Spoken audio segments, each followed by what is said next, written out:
네, 안녕하세요. 현재 플라이브에서 컴퓨터 비전 엔지니어로 근무 중인 최조입니다. 현재 주 업무로는 객체 탐지와 64G 에스티메이션을 맡고 있습니다.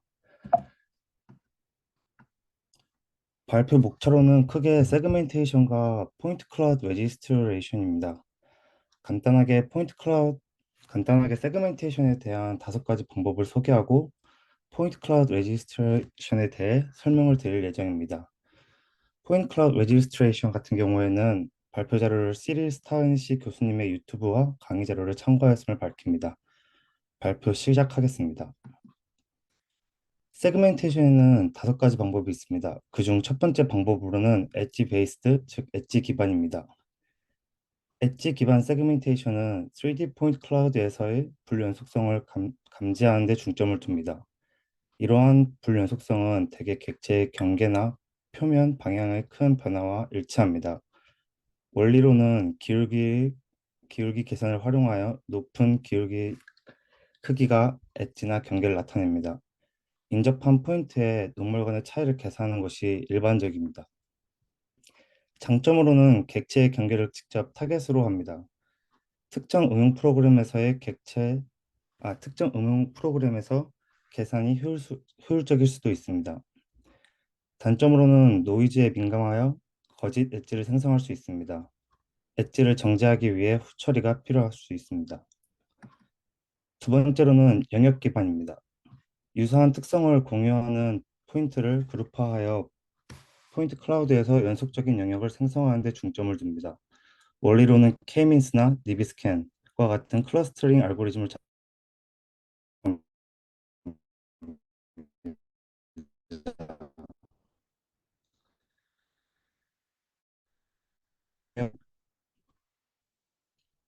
어, 또한 성능 기법을 사용하여 유사한 속을 공유하는 포인트를 추가하여 시드를 확장할 수 있습니다. 장점으로는 노이즈에 강합니다. 또한 부드럽고 일관된 세그멘트를 생성할 수 있습니다. 단점으로는 유사한 속성을 가진 별개의 객체를 병합할 수 있고 유사성 지표 선택이 매우 중요합니다. 다음으로는 속성 기반입니다. 색상, 밀도, 곡률 또는 기타 파생 특성과 같은 다양한 포인트의 속성을 기반으로 포인트 클라우드를 세그멘테이션합니다. 해당 알고리즘의 원리는 포인트 클라우드에서 특성을 추출을 포함합니다. 세그멘테이션 알고리즘은 이러한 추출된 특성을 기반으로 포인트를 그룹화합니다. 장점으로 미묘한 차이를 포착할 수 있어 매우 상세할 수 있습니다. 또한 다양한 속성을 선택할 수 있어 다양한 작업에 유연합니다. 하지만 속성의 세심함, 선택과 정교화가 필요합니다. 그로 인해 특성 추출로 인한 계산이 매우 복잡해질 수 있습니다. 네 번째로는 모델 기반입니다. 미리 정의된 모델 또는 템플릿을 사용하여 포인트 클라우드를 세그멘테이션 할 수 있습니다. 관심의 형태를 미리 알고 있을 경우 매우 유용합니다. 원리로는 란셋과 같은 방법을 사용하여 미리 정의된 모델을 포인트 클라우드 데이터에 맞춰 포함합니다. 모델에 잘 맞는 포인트는 하나의 그룹으로 세그멘테이션 됩니다. 알려진 형태에 대해 매우 높은 정확도를 가지며 직접적으로 형태 매개 변수를 제공할 수 있습니다. 하지만 알려진 형태만 세그멘테이션 할 수 있고 여러 모델로 인해 계산이 복잡해질 수 있습니다. 마지막으로 그래프 베이스드입니다. 포인트 클라우드를 그래프로 표현하여 노드는 포인트로, 간선은 포인트 간의 관계를 나타냅니다. 정교화된 컷과 같은 그래프 컷 알고리즘을 사용하여 그래프 세그멘트를 분할합니다. 종종 세그멘트 내 차이를 최소화하고 세그멘트 간의 차이를 최대화하는 것을 목표로 합니다. 큰 데이터셋을 처리하는 데 유용하며 종종 객체의 경계를 존중하는 세그멘트를 생성합니다. 하지만 그래프를 구성하고 처리하는 데 계산이 복잡해질 수 있습니다. 그래프 구조와 가중치 선택이 또한 매우 중요한 것으로 알려져 있습니다. 이후 슬라이드부터는 포인트 클라우드 레지스트레이션에 대해서 설명하겠습니다. 포인트 클라우드 레지스트레이션은 두 포인트 클라우드를 정렬하는 공간 변환을 찾는 과정입니다. 이는 매핑을 할 때 매우 중요한 과정입니다. 왜냐하면 스캔 매칭을 하거나 스캔 레지스트레이션을 진행할 때 동일한 레퍼런스 프레임을 각각 매핑 포인트들의 일치해야 정확한 주의 환경을 매핑할 수 있기 때문입니다. 따라서 포인트 클라우드 레지스트레이션에서 가장 중요한 것은 가장 정렬을 잘하는 로테이션 매트릭스 R 그리고 트랜슬레이션 벡터 T를 찾는 것이 핵심입니다. 또한 포인트 클라우드 레지스트레이션은 상황에 따라 해결법도 달라집니다. 두 포인트 클라우드 대응 관계를 알 때 이를 known data association, 반대로 두 포인트 클라우드 대응 관계를 모를 때 unknown data association이라고 정의합니다. 음, 1번 상황에 대한 풀이법으로 대응 관계를 알 때 SVD 알고리즘을 활용하여 어떻게 로테이션 매트릭스 R과 트랜슬레이션 벡터 T를 찾는지 알아보겠습니다. known data association일 때 간단한 예로 포인트 클라우드 레지스트레이션을 이해해 보겠습니다. 음, 위 그림에서 포인트 클라우드 빨간색 포인트 클라우드를 YN, 파란색 포인트 클라우드를 XN, 그리고 각각의 포인트 클라우드의 대응 관계를 C라고 하겠습니다. YN, XN, 그리고 C가 모두 주어졌을 때 로테이션 매트릭스 R과 트랜슬레이션 벡터 T를 활용하여 두 포인트 클라우드를 정렬할 수 있습니다. 이때 R과 T에 의해 옮겨진 포인트 클라우드를 바 XN이라고 하겠습니다. 그러면은 by xn 같은 경우에는 rxn 플러스 t로 표현할 수 있고 이때 유클리디안 거리가 최소화가 되도록 하는 r과 t를 찾는 것이 포인트 클라우드 레지스트레이션입니다. 포인트 클라우드 레지스트레이션을 풀기 전에 해당 방법을 Obsolete Orientation Problem의 특별한 경우라고 합니다.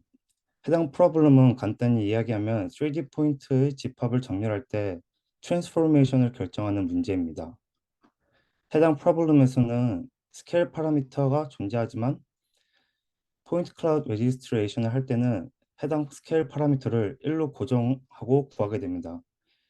이에 따라 포인트 클라우드 레지스트레이션을 Obsolete Orientation Problem의 특별한 경우라고 하는 것입니다. 우리가 대응 관계를 알고 있을 때 이니셜 게스가 없어도 이터레이션이 돌지 않아도 솔루션을 구할 수 있다고 하였는데 해당 솔루션을 구할 수 있는 방법은 트랜슬레이션 값을 구하기 위해 두 포인트 클라우드의 센터 오브 매스를 일치시키고 이동량을 계산합니다. 그 다음으로 로테이션 R을 구하기 위해선 SVD를 수행합니다. 이를 식으로 표현해 보면 먼저 XN의 웨이티드 민을 X0, YN의 웨이티드 민을 Y0로 하겠습니다. 그리고 PN 같은 경우에는 가중치를 의미합니다. 위에서 구한 값들을 활용하여 cross covenant matrix H를 계산합니다. 그리고 H에 대한 sub SVD를 계산을 하면 SVD를 이용하여 로테이션 매트릭스 R과 트랜스 R을 구할 수 있습니다. 그리고 현재까지 구한 값들을 활용하여 트랜슬레이션 벡터 T를 다음과 같이 구할 수 있습니다. 이를 통해서 로테이션 매트릭스 R과 트랜슬레이션 벡터 T를 구함으로써 우리가 원하는 포인트 클라우드 레지스트레이션을 푸는 법을 확인할 수 있습니다.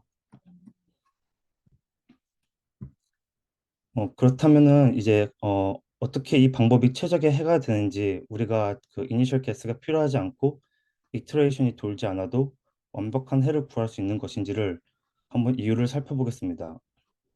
해당 이유를 알기 위해서 일단 우리가 알고 있는 식을 재정해 보겠습니다. 현재 우리가 알고 있는 식은 위와 같은데 그 이전에 우리가 정의했던 y0를 아래와 같이 정의한 후 우리가 구해야 한 식을 위와 맨 마지막 줄에 있는 식과 같이 변경을 할 수 있습니다. 이렇게 되면 우리가 구해야 하는 트랜슬레이션 벡터가 바뀐 것을 확인할 수 있습니다. 음, 다시 그 트랜슬레이션 벡터를 재정해 보면 var xn은 rxn 플러스 t를 t식을 원점으로 활용하여 이동시키면 var xn 마이너스 y0는 rxn 플러스 t 마이너스 y0로 쓸 수 있습니다. 이때 로테이션 매트릭스로 우변을 모두 묶으면 아래와 같은 식이 나오게 됩니다.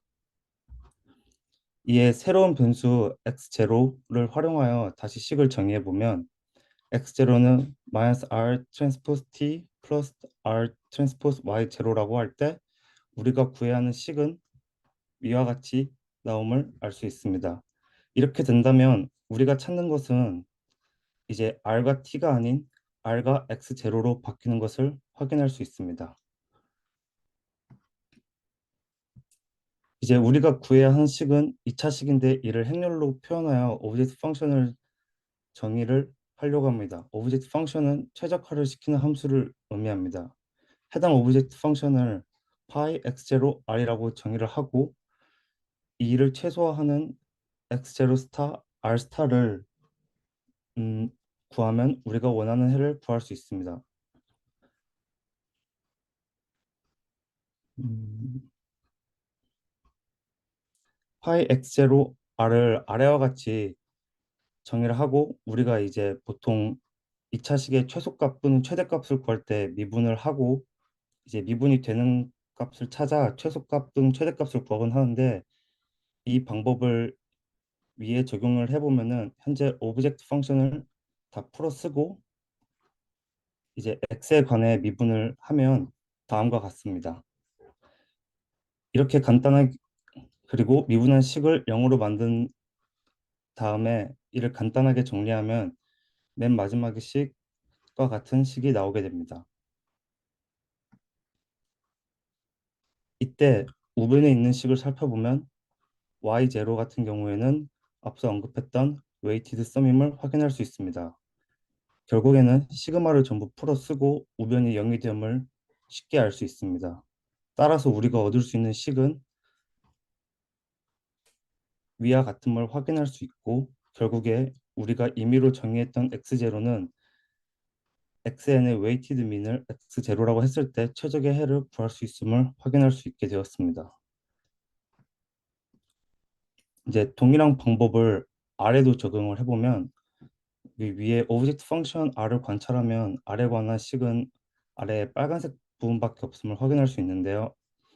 해당 빨간색 부분만을 아래 관점에서 고려를 하면 된다는 것을 의미합니다.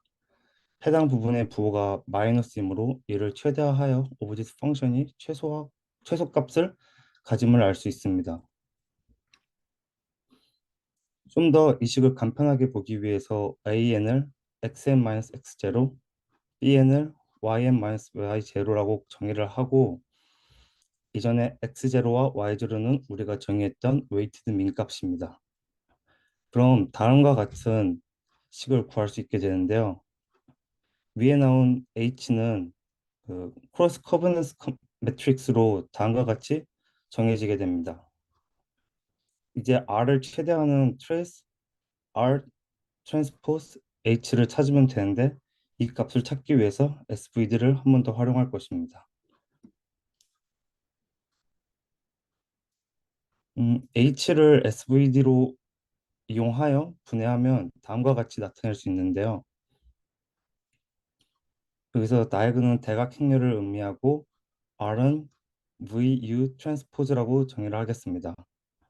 그렇다면 이제 트랜스포즈 R 트레이스 R 트랜스포즈 H 같은 경우에는 위와 같이 나타날 수 있는데 해당 부분이 전체항렬이 되어서 V 아래와 같이 나올 수 있음을 확인할 수 있고 이 부분이 이제 D는 모든 원소가 양수인 대각행렬이므로 다음과 같이 쓸 수 있습니다.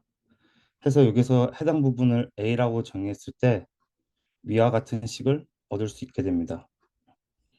하고 이제 그 SVD에 의해 만들어진 원소 A는 다음과 같은 부등식을 만족하는데 이 해당 부등식은 코시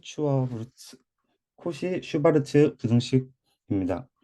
여기에서 이제 R 프라임은 어떠한 로테이션 매트릭스이고 이것을 이것은 아래의 식을 의미하는데 해당 R 프라임 R 트랜스포즈 같은 경우도 또 다른 로테이션 매트릭스를 의미합니다. 이를 통해서 얻을 수 있는 결론은 RVUT 트랜스포즈일 때 트레이스 R trace R transpose H가 최대값을 가질 수 있고 결국엔 오브젝트 펑션을 최소화하는 R은 SVD를 결과로 만들어진 VD를 활용하여 만든 매트릭스인 걸 알 수 있습니다.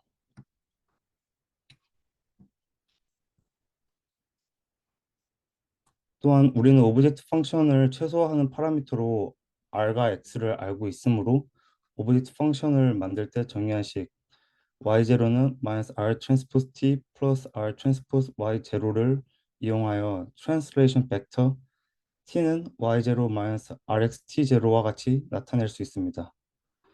이를 통해서 초기값이 없어도 최적의 해를 구할 수 있는 방법을 증명할 수 있었습니다.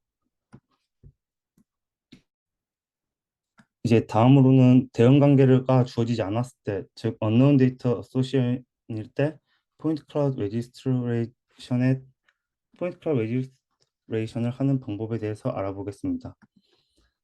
아쉽게도 대응 관계가 주어지지 않았을 땐 다이렉트하고 옵티멀한 솔루션이 존재하지 않습니다. 그러나 두 포인트 클라우드의 집합의 대응 관계를 잘 추정하고 그 로테이션 매트릭스 R과 트랜슬레이션 벡터 T를 찾는 방법으로 포인트 클라우드 레지스트레이션을 진행한다면 최적의 해를 찾을 수 있습니다.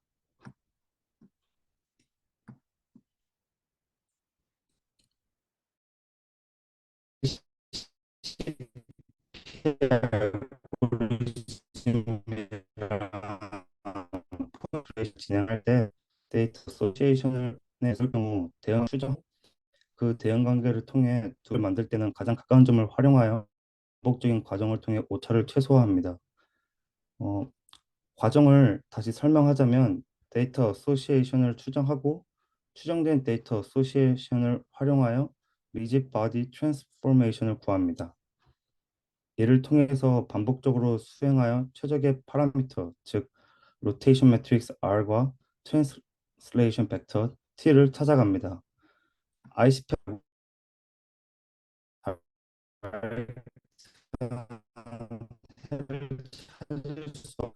이니셜 계획을 가정하고 문제를 풀어갑니다. ICP 알고리즘의 흐름을 대략적으로 설명하면 다음과 같습니다. 포인트 클라우드 XN, YN이 있다고 할 때 포인트 클라우드 XN의 대략적인 대응 관계를 초기 값으로 설정하고 보통의 대응 관계를 구할 때 XN에서 각각의 포인트에 대해 가장 가까운 거리에 있는 YN의 하나의 점과 매칭을 통해 대응 관계를 만듭니다. 대응 관계를 활용하여 로테이션 매트릭스와 트랜슬레이션 벡터를 구합니다. R과 T를 활용하여 XN은 RXN 플러스 T로 만들어 YN과 얼라인 시킵니다. XN과 YN의 차이를 에러로 정의하고 에러 값이 원하는 스레시홀드 값보다 적어질 때까지 1번부터 3번의 과정을 반복합니다. 현재 ICP 같은 경우에는 크게 두 가지 단점이 있습니다. 첫 번째로는 이터레이션이 많이 필요할 수도 있다는 것입니다. 즉, 이터레이션과 비례하여 시간이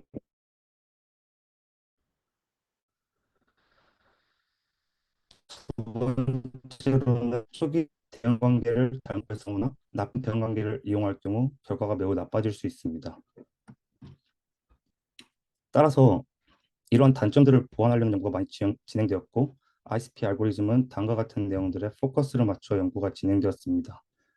첫 번째로는 부분적인 포인트 클라우드만을 사용하는 것, 두 번째로는 또 다른 데이터 어소시에이션 전략을 사용하는 것, 세 번째로는 가중치가 부여된 대응 관계를 활용하는 것, 마지막으로 아웃라이어가 제거한 후 포인트 페어스를 맞추는 것.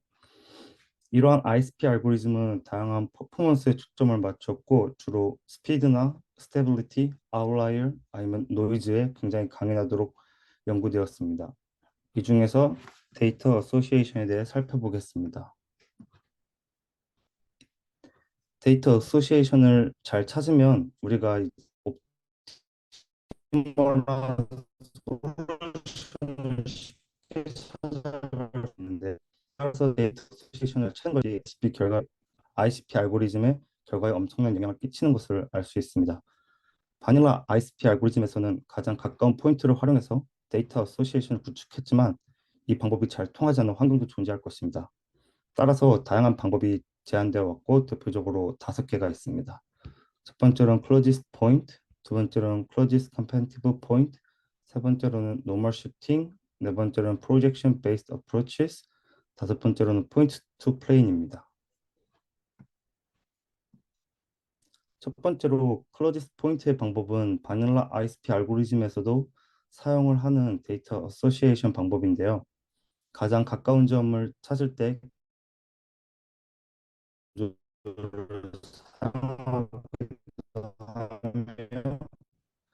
가장 간단한 방법이지만 오타를 취소하기 위해 수렴을 할 때 가장 이터레이션을 돌아야 합니다. 클로지스트 포인트 방법으로 데이터 어소시에이션을 하기 위해서 초기값을 알아야 됩니다. 만약 이제 초기값을 모를 경우에 그 센터 매스를 이용해 두 포인트 클라우드 이동시킨 후 가장 가까운 포인트들의 대응 관계를 만들면 됩니다. 두 번째로 클로지스트 컴패티블 포인트 방법입니다. 해당 방법은 이제 그 설명할 수 있는 포인트를 사용하여 데이터 어소시에이션을 하는 방법입니다. 보통 포인트들은 XYZ 좌표를 가지고 있는데 뎁스 카메라나 스테레오 카메라를 활용하거나 혹은 이제 그 카메라와 라이트 퓨전을 할 경우 포인트에 여러 가지 정보들이 추가될 수 있습니다. 예를 들면 이제 컬러나 다른 이제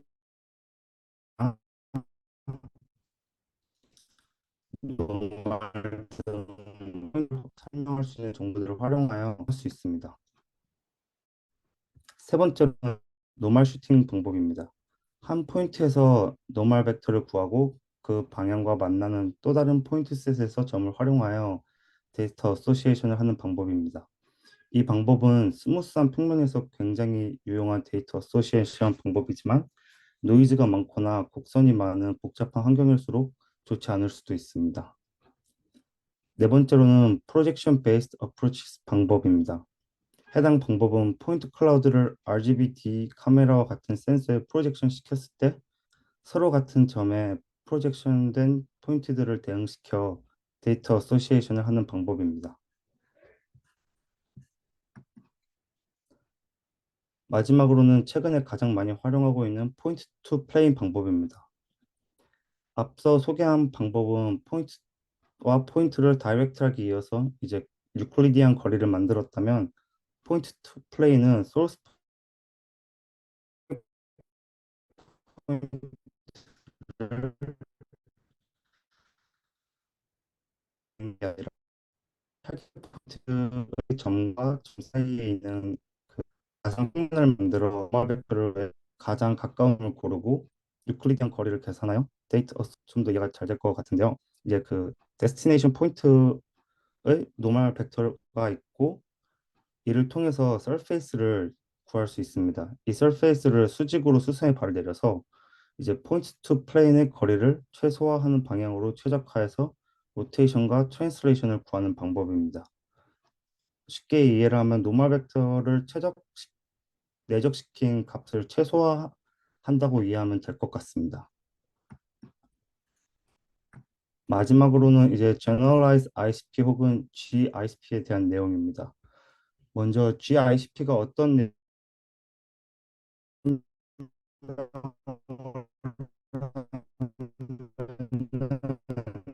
기준의 를 확률로 바꾼 것이다.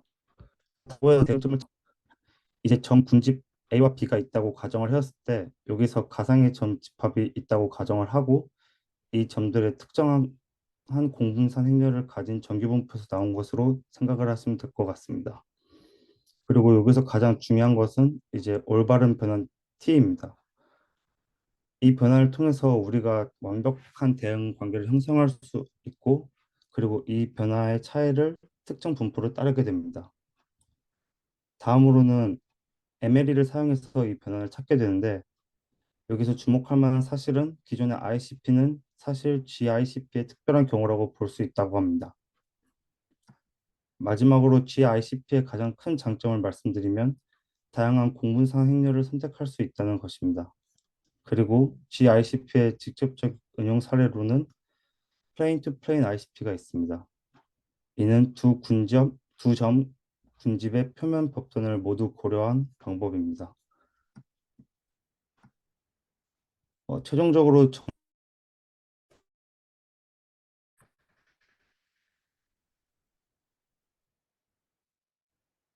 이제 그 정합을 하기에 좋은 포인트 클라우드를 서 샘플을 진행합니다. 로버스트한 성능을 보이기 위해 가중치를 부여하거나 아웃라이어 후보군을 제거합니다. 그 다음으로 SVD 알고리즘을 활용해 로테이션 매트릭스 R과 트랜슬레이션 벡터 T를 구하게 됩니다. 그렇게 한 다음 모든 점에 대한 로테이션 매트릭스 R과 트랜슬레이션 벡터 T를 구하고 에러 값을 구합니다. 해당 에러 값이 일정 스레시홀드 값보다 작아질 때까지 이를 계속 반복하고 그 다음에 이제 최종적인 얼라이먼트를 취득을 합니다. 네, 이상입니다.